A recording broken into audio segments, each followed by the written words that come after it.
Hey guys, welcome to Row 87 with Shuts and Boom, Season 2, Episode 12. I am Shuts. I'm Boom. This weather's got to go. I realize we're getting to fall. It's officially fall, but it has been raining here for a week straight. Yeah, it canceled the concert we gave tickets away for on the website. You're welcome, everybody. Hey, we got tickets for you. Just kidding, they canceled the show. Yeah, that's too bad. We'll find a way to make it up, guys. We can't control Mother Nature. It's been crummy. I'm a little under the weather. Speak for yourself. I think that the weather can be controlled. No, it's been terrible. It's been cold. I got a game way up north on the reservation tomorrow. It's going to be cold. I got tomorrow off. Actually, yeah. Today. Off, tomorrow, whatever. We record Thursday night. It airs on Friday. I'm off, so I think I'm just going to work on web stuff for the website. Yeah, I can already feel I'm under the weather, but Indoors. We'll see. I'm going to be indoors. Well, nice and warm. Snug. Interesting week. Who's your bottom of the barrels teams, Boom? Purdue. Interesting. Explain. You're a Power 5 team. Uh-huh. I know that they've got a lot of guys hurt, but it's not like we're looking at teams and records and going, well, this is why they suck. Oh, they just suck. Yeah, their best players are out, but they've got nothing. The cupboard is bare. They're a Power 5 team. They have one win. They've basically scored 1 point to every 2 they've given up to the opposition. They're a bad football team. They're not very good. So now they're in real trouble because the quarterback's gone. He's broken clavicle. He's gone for quite some time. And Rondale Moore, the best receiver, arguably in the Big Ten. Undisclosed, but I don't think he's playing this weekend. And they got a buzzsaw they're going to. Okay, well, who's your other one? After that, I would probably have to go with Rutgers. Chris Ash got the boot. That's got to be good, right? For Rutgers or Chris Ash? Because I would want to get the hell out of there. He's guaranteed money now. Who cares? He's all right. It's got to be good for everybody involved. That team is a train wreck. I think they're very deservedly in my bottom of the barrel. All right. So that would be number 2 for me. They're actually on mine too, but I'll change it up real quick. Go ahead. Who's your third? And my third is Northern Illinois, who also sucks. Yeah, they're not good either, are they? They have only put up like 60-some points all year. In 4 games. Yeah. All right. Yeah, it's interesting. Traditionally, Northern Illinois is a pretty good MAC school. I'm going to go with, in no particular order, just my bottom of the barrel, I'm going to start with Houston. Why is that, Shutsy? I don't believe in tanking. And that's what Dana Holgerson is doing. What's wrong with tanks? Nothing wrong with our American military and tanks. Okay. Tanking. Okay. Tanking. Is that like planking? Kind of. No. Jesus. You heard about Deidre King, and he's a senior, and a couple of other seniors on the team. He's going to redshirt them. They've only played 4 games. They're 1-3. He's his first year there, and he's basically said, "Hey, Deidre, I know you're upset with how things are going. We're gonna explain all the options, and we're gonna redshirt you." I hate it, but I get there's 2 sides to it. It's completely legal what he's doing, but if I'm in that locker room and I'm a senior, I'm done. I'm done. You basically told me I don't matter. If I'm a backup quarterback who was looking forward to next year because it was going to be my time and I've been working my butt off, I just got told you don't matter. If I'm a recruit and I see that, this could work out brilliantly for him. But when you tell a bunch of seniors, or a few seniors and a handful of other players, "Hey, you're not playing anymore this year. We're 1-3. I'm gonna tank it." Yeah, that's a horrible look. It's not. We were talking about this before we went on air. For me, he's following the rules. I got no problem with you. It's a gamble. While you can follow rules, there is such a thing in the officiating world and in the real world called the spirit of the rule. Here's the rule. Here's why it's here. If you're following the spirit of the rule, what's the best intentions? Like in officiating, you follow the spirit of the rule. Well, there could be holding on every play. Yes and no, not as bad as you'd think. But did it affect the play? Did it affect the outcome? Are we doing this? Was it done in an act that A, didn't violate safety, and B, did it affect the true play and nature of the game? If it didn't, then you don't throw, right? I would say yes.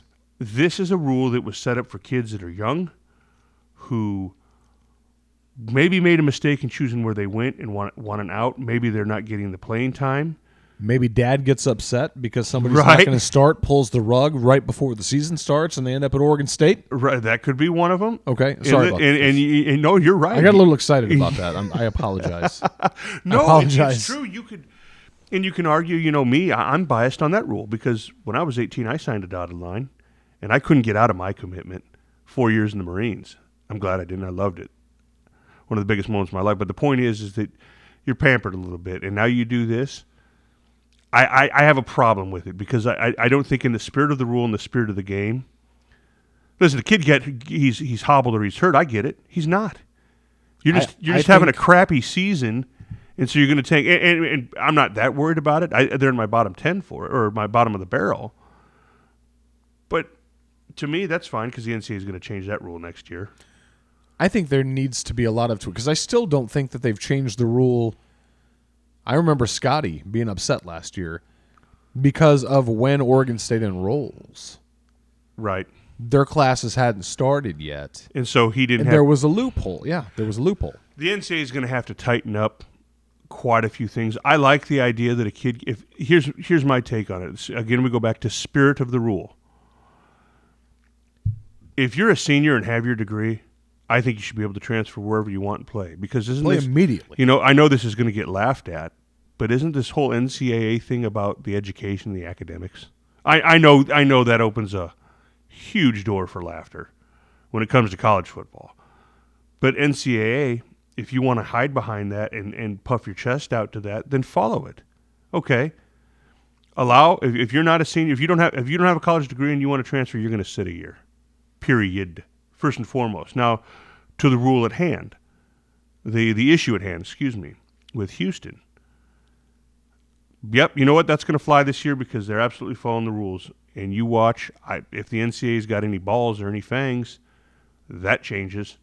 They put a lot more restrictions on it because this is getting out of hand. And like anything, when a rule passes, if you're a competitive team, you're going to find every loophole you can. Hey, we're following the rules, but not the spirit of the rule. My other teams, Houston, we'll see how that plays out. I hope it backfires. Just because I'm a purist. I love the game. I'm going to have to go with Virginia Tech. They're 2-2, but my two-loss team, bottom of the barrel, huh? Yeah, because whatever's going on there just isn't working. Plus, I don't like that mechanical robot they have that does their push-ups for them. It's just creepy looking. Look it up sometime. It's like this dog-looking robot with a helmet on it. It's creepy. No, but that was once a proud program under Frank Beamer, and it's just fallen apart. My third has got to be probably. You can easily put in a couple of teams. I'm going to have to go with Akron. Okay. Usually, at least put up somewhat of a fight in the MAC and a decent, well-respected in the MAC team. They are garbage. They're garbage. I don't know what's going on. There's plenty more to come. We still got 6 more. This weekend will be the 6-week mark, halfway point of college football. God, it seems like it's flying by. It's flying by. Well, this next 6 weeks is going to be very interesting. Urban Meyer had some stuff on that. Really, what Irby have to say? Urban was on old Colin Cowherd, and he was talking about how forget September, October is when teams start to define themselves. And I buy that because some teams haven't played anybody. In the month that you played 4 cupcakes, congratulations. Now we'll see what you're made of. Teams begin to form. If you want to jump on the old Nebraska bandwagon, this is about the time that Nebraska started turning the page on things. Maybe it can happen, maybe it's not. Nebraska was 0-6 their first 6 games. Big one this weekend against a damn good coach. We'll get to it. Let's talk some top 25, Boone. What do you say? Top 25. Let's do it. Let's go. All right, you got UCF at Cincinnati. UCF by 3.5. UCF's 18th ranked. Drop the points. I'm going to join you. Oh, this is a tough one. We're talking about cupcakes here. Utah State at LSU. Drop the points. You don't even know what the points are. Don't care. 26.5. I'll join you on that one. Oklahoma at Kansas. Drop the points. 32. Drop them quick. I agree. I'm not even blinking at that one. Oklahoma State at Texas Tech. Oklahoma State by 10. They win, but I'm taking the points on that. I'm calling for an upset. Really? Out of nowhere. Just why not? All right, why not? Auburn at Florida. Auburn by 2.5. Drop it. Agreed. Bowling Green at Notre Dame. 45.5. Give me the points. Give me the points as well. Too much. Not that Notre Dame will easily win. Yes. 45.5. That's just, when you get to those numbers, that's just crazy. Of points, man. Texas at West Virginia. Texas by 10.5. Both 3-1. I think Texas wins. I'm gonna take the points though. I don't think they win by 10.5. I'm still not sold on Texas. I'm not necessarily, but I'm gonna drop the points on that one. Okay. Georgia at Tennessee. Georgia by 24.5. Wow. I'm gonna drop it. I think Tennessee's that bad. Okay. I'm not, crazily enough. I'm gonna say Georgia by 21. I'm probably going to eat those words, but I did last week on my prediction with Nebraska-Ohio State. Fact. Oh, dear Lord. We'll drop into that in a minute. Tulsa at SMU. That's a yawn game. But SMU, surprisingly, I didn't know this, was 5-0. Really? 5-0. They're favored by 13. I don't know enough about them. I'm going to, you know what, for grins because they're playing a 2-2 Tulsa at home, I'm going to drop the points. You know what? I am too. This one's we talked about this one before the show. Cal at Oregon, the crazy Pac-12. Yes. Cal at Oregon. Cal's 4-1. Oregon's 3-1. Oregon is 13th ranked. Their only loss coming to Auburn. Oregon by 18. Oregon wins, not by 18. You're taking the points. Taking points. I'm taking the points as well. Washington at Stanford. Washington's 15th ranked, 4-1 at 2-3 Stanford. Washington by 16.5. I'm struggling with this one. I think, God, it's just what Stanford is going to show up. I still think Stanford's a quality football team. Annually, they're a quality they got a good squad. Coach. He's a good coach. He's a great coach for, again, almost Fitzy-like. In the situation that he's in, you got to be smart to play there. Now they have an advantage with athletes. Yeah. But, man, you know what? I'm going to drop the points. I struggled with this one. Back and forth in my mind. I'm taking the points. That's a mistake on my behalf. Probably not. Well, last week I did horrible in our college pick'em. Yeah, I didn't do much better. I've been trying to swing for the fence on a couple just to throw some oddities. Like, for example, I thought Nebraska had a chance. By the way, Ron is still kicking our ass. Oh, yeah. In the pick'em. So, congrats, Ron. Boise State, 16th ranked, 4-0 at UNLV. Old Barney Cotton is down there. He's the offensive coordinator. F&A Cotton. Boise State by 22. UNLV's 1-3. I'm going to drop the points. Probably a mistake, but I'm going to drop the points. I'm going to join you. There'll be 2 mistakes. All right. On to Big Ten play. This one, we're going to talk about this one because we make fun of these 2 jokers all the time. Okay, let's go. Illinois at Minnesota. Minnesota by 14. Illinois is 2-2. Minnesota, crazily, is 4-0. And I'll tell you what, I was making fun of old Flecky because you and I have watched all 4 games of Minnesota's.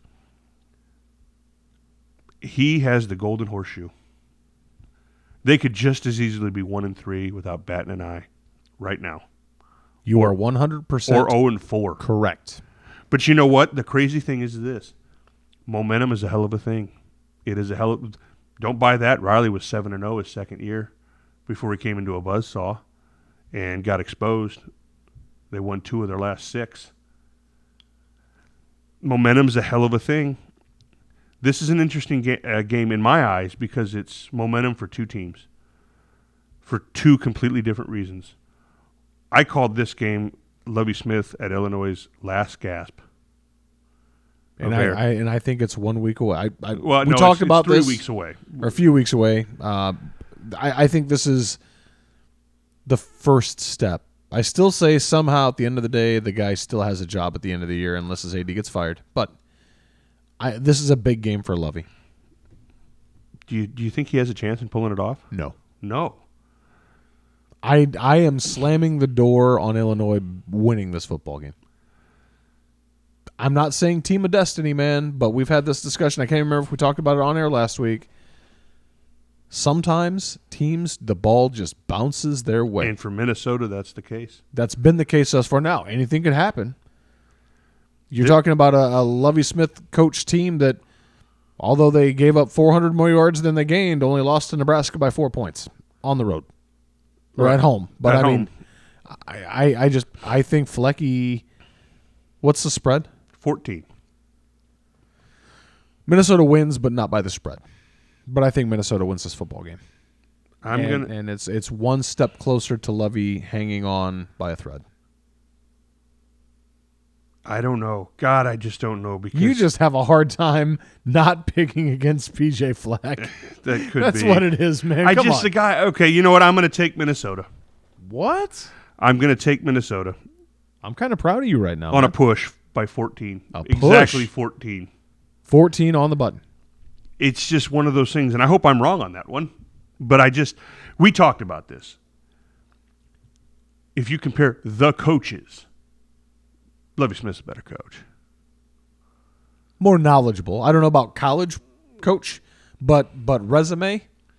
Well, the resume's not fair. He's been in the game. He's been in the game longer. Pedigree. I mean, the guy coached in the Super Bowl as a head coach. So yeah. Yeah, but I don't think he's got the scheme. I think that old Flecky gets it done. That's a game, though. I'm telling you, watch the trajectory. That's a hell of a thing because if Lovie can do it, if he can somehow go up to Minneapolis and pull it off, he's been riding we had 4 turnovers. Our defense is great. Our defense is great. You ought to see him fighting reporters up there in Illinois.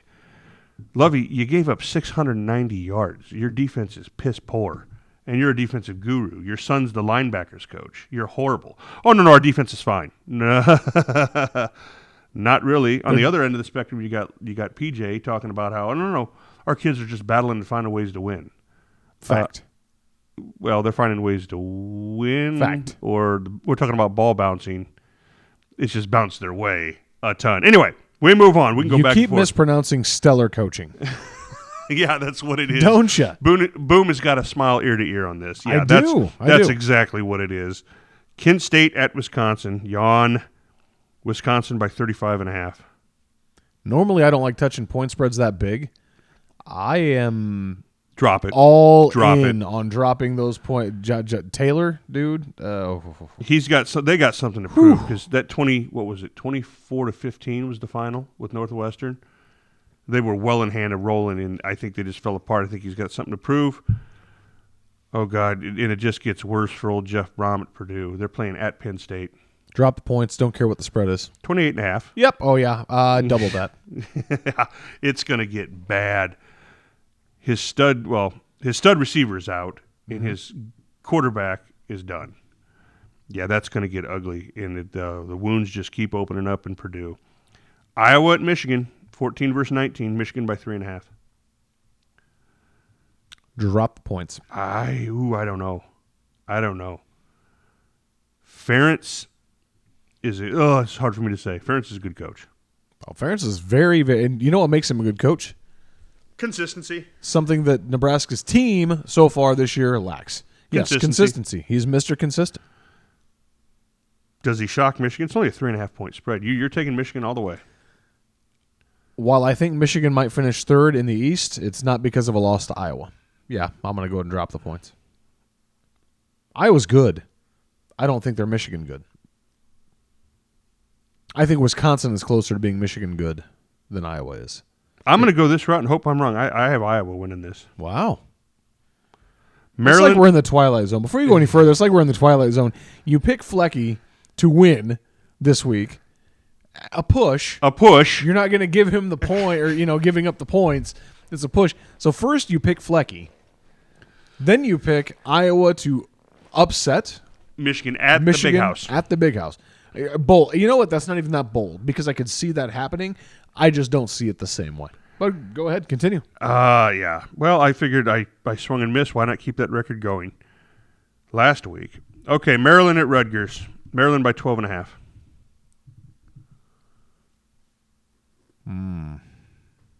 I say Maryland win, but not by 12.5. I'm going to agree with you on that. Michigan State, 25th ranked, at the Horseshoe, at Ohio State. Drop the points. Do you even know the points? Don't care, but I saw a team last week. Not that Nebraska's a very good team, but Man, there are a lot of guys going to be playing on Sunday. There are a lot of guys going to be starting on Sundays on that Ohio State team. It's Ohio State by 20. At the shoe? At the shoe. Yeah, drop that like it's hot. I agree. Ohio State by 28.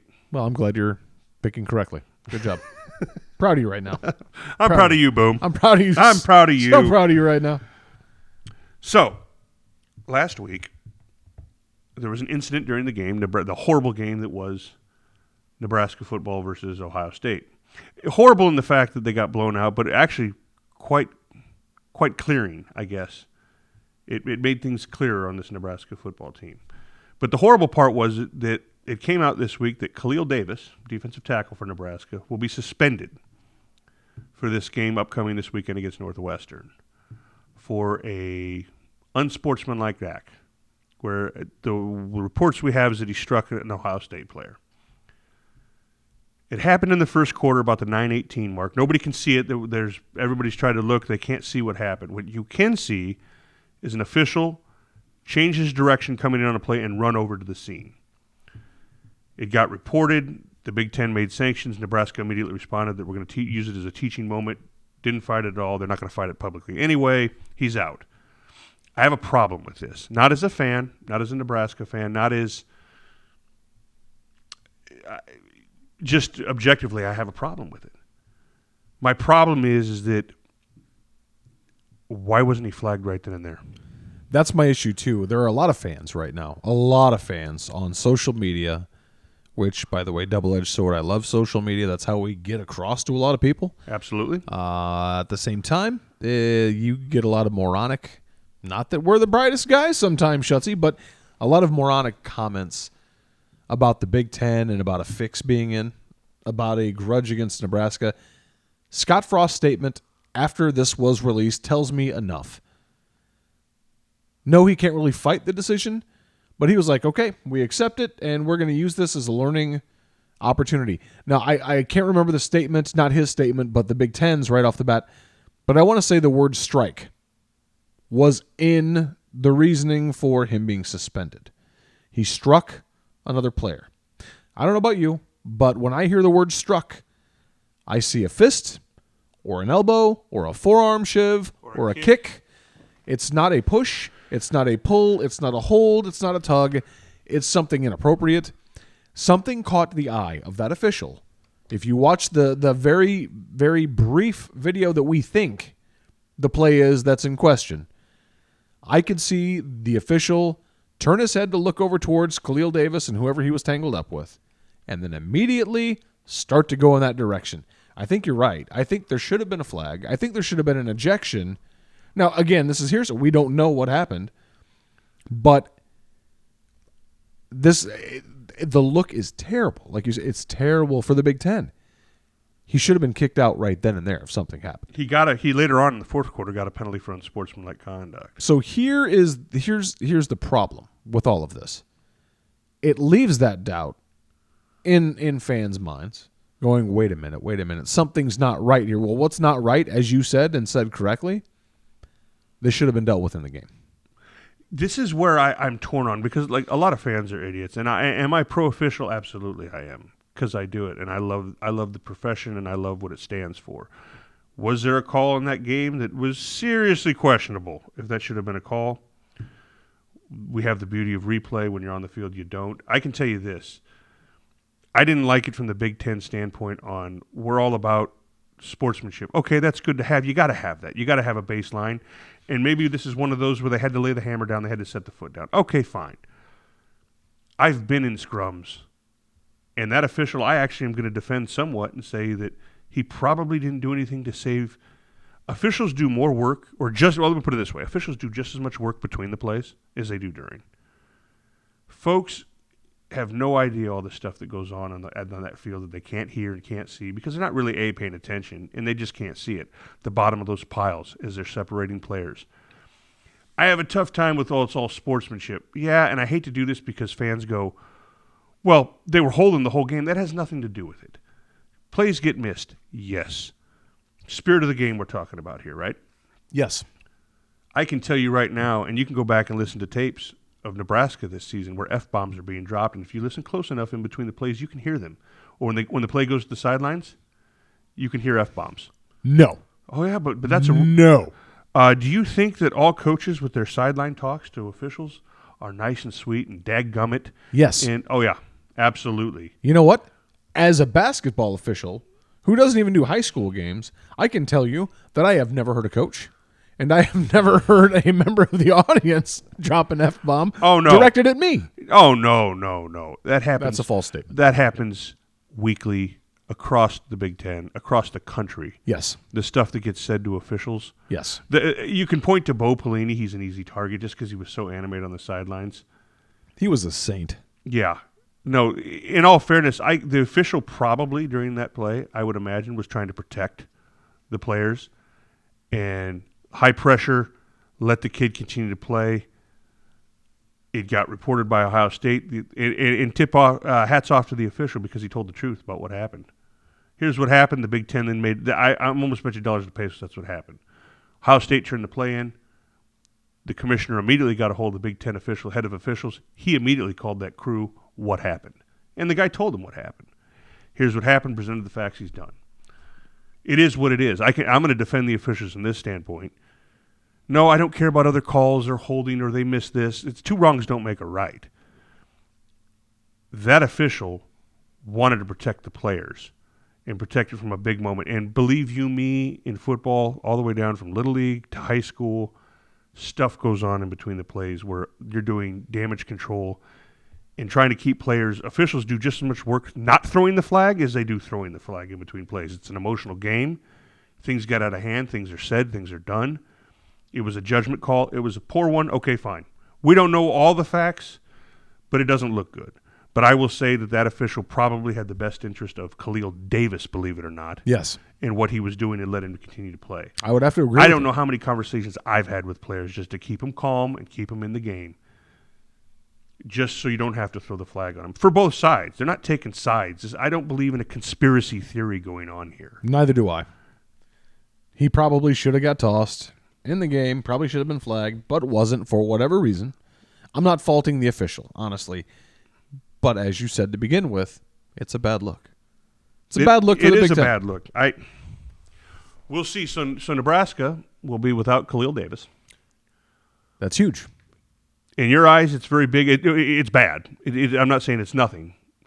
Northwestern's coming to town. Northwestern's 1-3. Their offense, pretty pathetic. Yes. Their defense is per the norm under a Pat Fitzgerald-led team. Decent, but plays fundamentally sound. Always has. Whether they go 4-8 or go to the Big Ten West Championship. They are not a team that typically makes a lot of mistakes. At least mental errors. They might be physically outmatched, outgunned. They don't make a lot of mental errors. Defensively, they play tough. They play fundamental football. Yes, they do. Always have. Offense, typical, honest. Well, it can be, but I think more so, my opinion, this year, more so than most, their O-line ain't up to the snuff. Now, their snuff has never really been that high on O-line at Northwestern, but this year's team, it ain't looking good. Their quarterback transfer from Clemson, and they have a walk-on. Their other quarterback's hurt, I believe. It's a toss-up of who's going to play this week between the Aiden Smith, I think his name is, and the other kid. It's eluding me, the kid from Clemson. Neither one of them has particularly done great. They don't have the best skill guys, but they have, end of the day, well-coached team. Well-coached. I've questioned their offensive line coach since I saw him when the Big Ten media tour came up and showed. I'm like, oh, my God, this is some junior high stuff he's teaching them. I don't know. It was a snippet. It was a minute long, but it gave me that feeling of when Hank Hughes was at Nebraska and they showed a snippet of him, and I'm like, oh, my God, that's what he's teaching them? Yeah. He had the quote, well, I'm not really worried about technique as much as I am them playing fast. In college football, it's all about technique. It's all about technique in college ball. Yes. I don't know. This team is, you're going to get a well-coached team that's going to play hard. I was speaking with my boss, who actually listens to the show. So hi, Mark. How are you? How are you, sir? We were talking today and yesterday and all week actually, and little snippets here and there. We'll talk a little Husker football. I told him, I think that, and I told you earlier before we went on air, I think that this is the smartest coach and the smartest team in between the ears that Nebraska is going to see all year.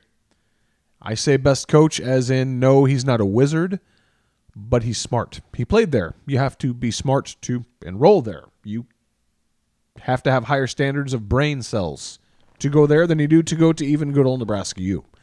You have to be intelligent. They are the Stanford of the Big Ten. They are the Stanford of the Midwest. That's where the smart kids go. Yeah. You're not going to have an opportunity to make many mistakes.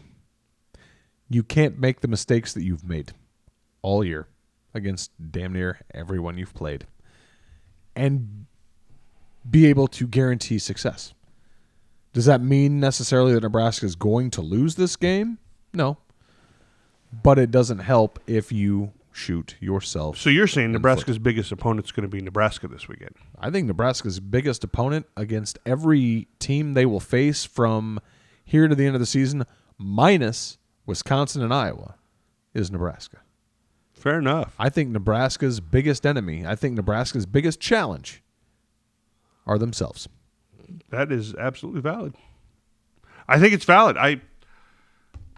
You talk about momentum when we talk about the ball dropping the right way. And you notice we're not even talking about last week. Well, there's nothing to talk about. There's nothing to talk about. It was a reality check. It's clear what Nebraska is this season.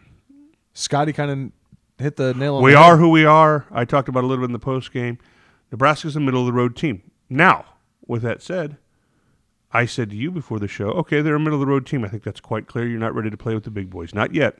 Not yet. Not this season. No.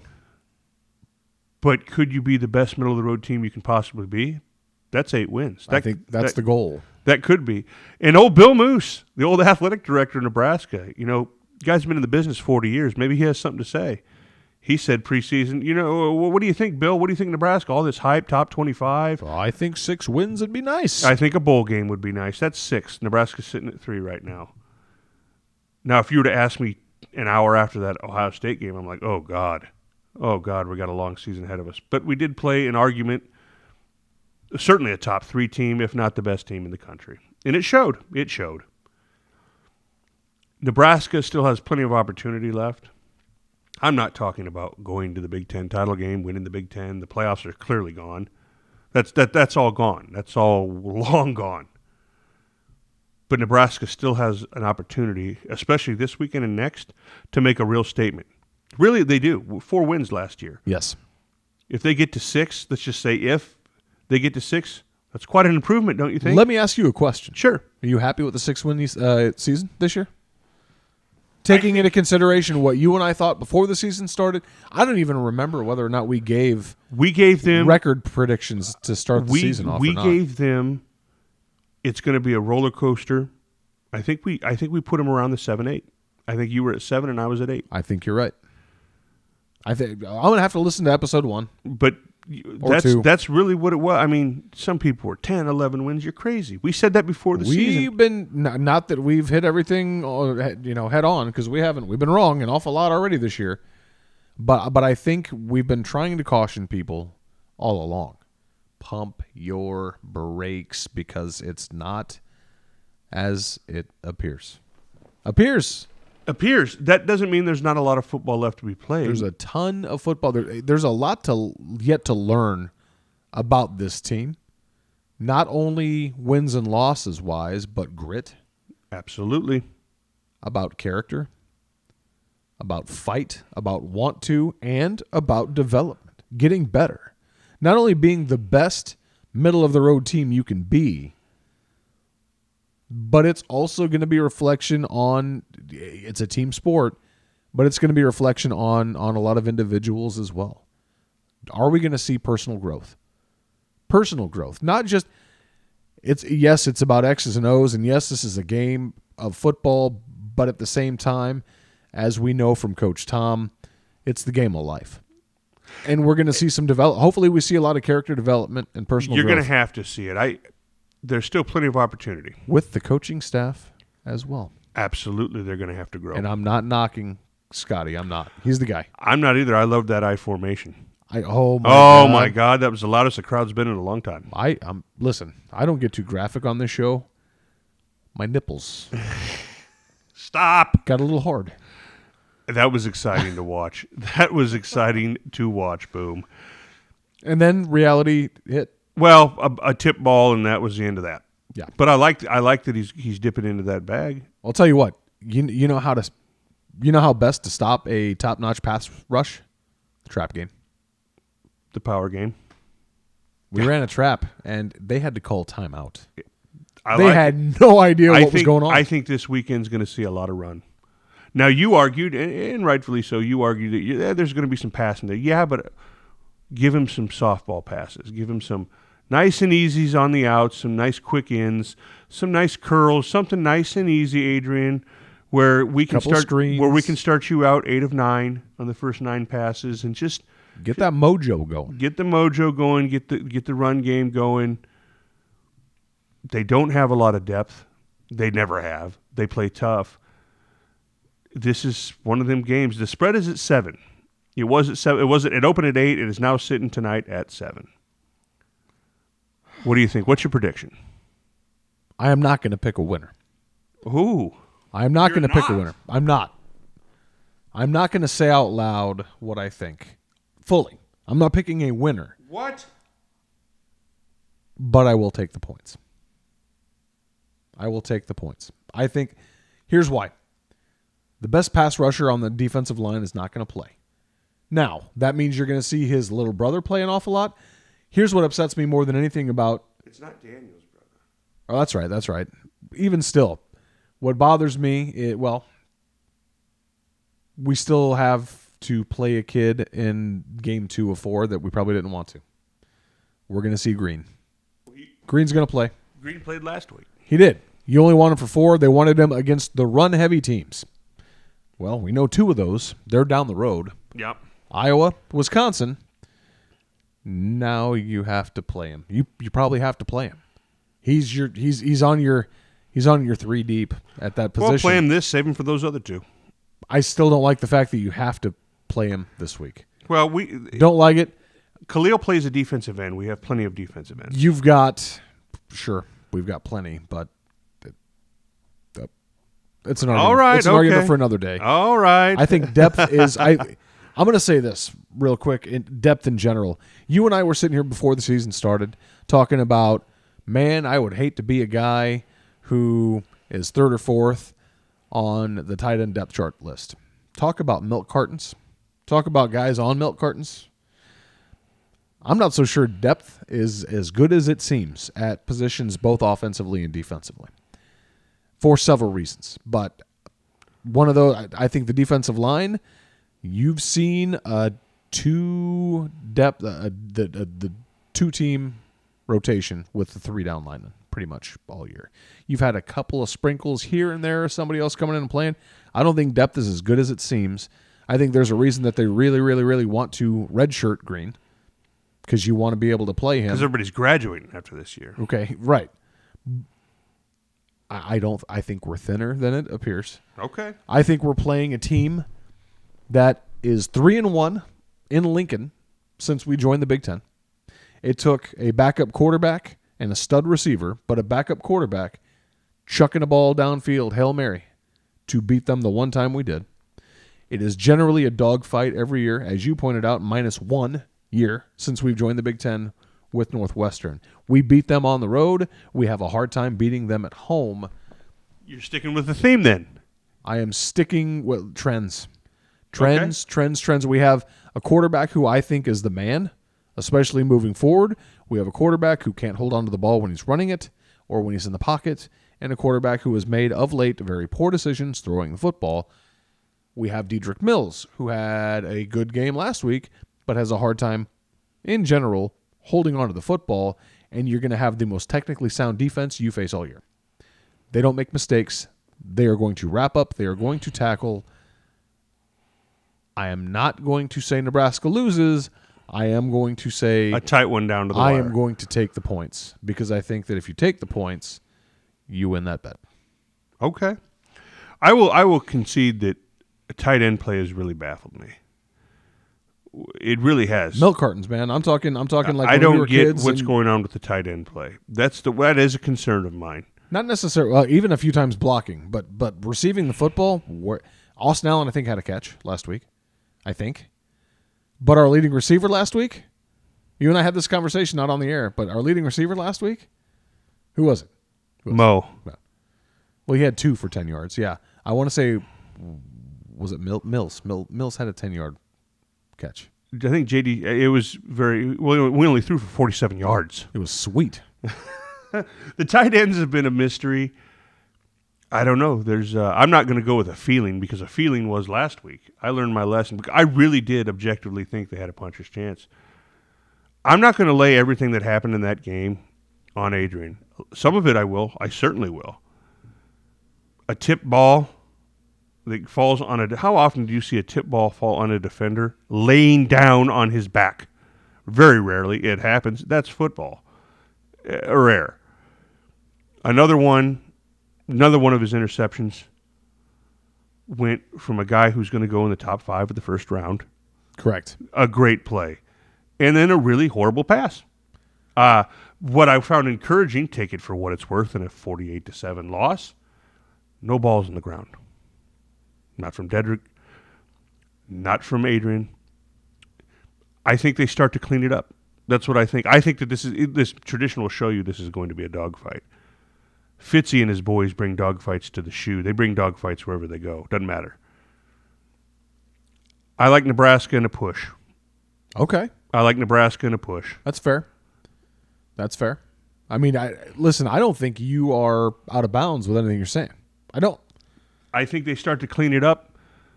I told you, I changed my prediction with you because I told you out when we were smoking cigars before the show. I said 7-10. I'm actually going to go with a push. Yeah, Vegas wins this week. Vegas wins every week, son. Yeah, but they win this. They win this. You week. bet 11 to get 10. They win every week. They really win this week, though. They do, because Nebraska fan, in general, is going to drop those points. I think. Hey, they drop those points. I hope the Nebraska fans do. We got egg on our face, and Nebraska wins by 28. I told you before the show, nobody wants you to be right more than I do this week. No. Nobody. I don't want to be right. I'm just. This is literally zero emotion with my pick this week. This is literally following the trends. And following wisdom trends. would say you're right. Wisdom would say you're right. Wisdom and boom have never been spoken together. Ever. That doesn't happen. I'll tell you this much. I was watching game film of myself officiating. I need to lose some weight, bud. I need to lose a few pounds, but I need to gain. I had a heart attack this year. Okay, so that what does that say about my health? Let's put health. I think we have a better way of putting it. Weight loss. I'm worried about. I want to feel better. You do too. I do. Let's do a Shuts and Boom health challenge. Health challenge. Explain. What are we talking about here? Well, for you, it's getting healthier. For me, it's dropping a little weight and feeling healthier, getting back to my old routine. I don't know that the Marine Corps fighting weight will ever come back. That's a long ways away and many, many years ago. But I say this. I'm going to start it on Instagram. We haven't had a lot of content go out on Instagram this year. We need to get Insta on it. I think starting on Monday, I'm going to start making posts once or twice a week. And as we go, we'll get the format down. We want you as listeners to follow us and get involved. What does the health challenge mean? What are the rules? Share with us your ideas. For me, it's weight loss and getting back into fitness.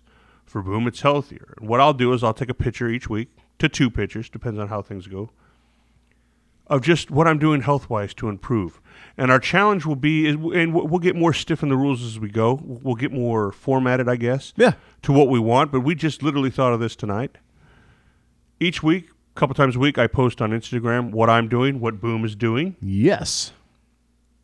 And then a couple months from now, maybe as the weeks go on, as the season ends, we have goals set and we see where we're at. I'm dreading this because of one word. What's that? Cardio. Well, I need it badly. There's ways around it. So we'll have this challenge, and we want you to join in on it. Post your pictures, post your reactions. We can all, as a community of Row 87, hold each other accountable. I'm going to have to be because I'm going to be posting the pictures every week. what I'm doing, maybe short videos, what have you, on Instagram. Row 87 Football. Follow us. It'll be on there. It's going to be interesting. And what I did before when I lost all the weight, followed a little bit of keto. And I just did basic stuff. You don't need a lot of equipment to do it. Cardio, you don't need a lot of equipment. I got a few ideas in mind. I'll start posting it, what I'm doing, how I'm going about it. You can do the same. And we just want you to join in. It'll make it fun, make it a bit of a challenge. And who knows, as we go along, as the weeks go along, maybe we throw some awards in at the end. Not for me and Boom. You know what I like about this is that it's October. We're doing this in October. We're not doing this on January 1st. We're not talking about this at the end of December. We're not doing the whole resolution thing. This is literally you taking a look at yourself and life, me taking a look at myself and my health and my life going, this isn't a resolution thing. This isn't a nice little hokey thing to do at the end of the year and bring people in. This is literally need to change my lifestyle a bit so that I can be around to see grandkids someday, so that I can be around to continue to do a show with my brother for the next 10, 20, 30 years. I agree. I think it's organic, and we want you to be a part of it. Post so what join you're us. Doing. Join us. You need to join us on social media, by the way, if you're not. If you're listening, Mark, I notice you haven't followed us on Facebook yet. We need people to follow us on Facebook. We need people to follow us on Twitter, on Instagram. I'm going to tease something, not what we were talking about earlier. But I'm going to be doing some work over the next few weeks, starting tonight. It's going to be an all-nighter, Shutsy, for this guy. Sounds good. I might be up all night working on graphics, maybe tweaking the website a little bit. You're not going to see this, by the way. I'm kind of being a dick because I'm sitting here talking about the changes that are coming to row87.com, but you're not going to see these changes. It's beautiful. The server, or not the server, but the service we use, I can actually start to work on a different format for the website while the other one is still live. And then one day I can just go, and then somebody's going to log into row87.com, and it's going to look completely I have different. to deliver a message real quick Yes. from Jenna Scholes down in Alabama. Oh, she got something to say? To both of us. Okay, what'd she say? Well, first of all, she a punch signal to both of us Okay. for our little comments. Ha ha, they reached Alabama. She got a hold of them. Jenna Scholes, my sister, Yes. a.k.a. Pogue, Yeah. says, hey, you two idiots, I love your banter back and forth, but I'm working on a doctorate and have twins. And yes, she does listen each week.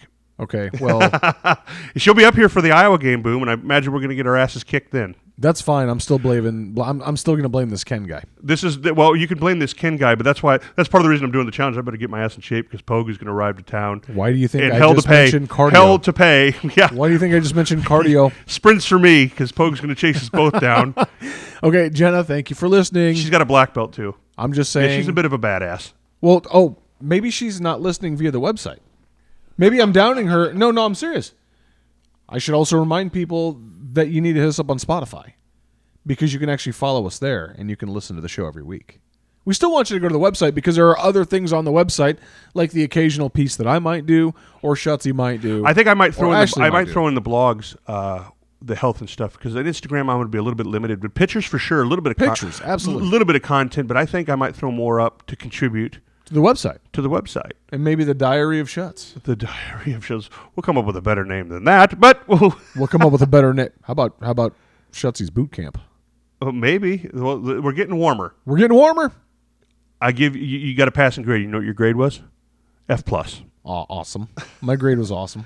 I got a few weeks left. Pogue's coming to town for that too. I graduate on December 20th. That is amazing. Been fighting this cold a little bit, but I'm feeling all right. Maybe I'll take the day off that you graduate so I can be somewhere in the crowd. I just got to be. Cheer you on, I brother. got to fight through it. They're good classes. I'm wearing out. You got this.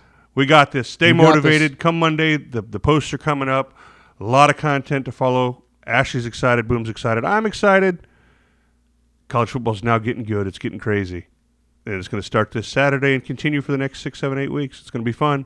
Let's go. With that, I am Shuts. I'm Boom. We'll see you next week.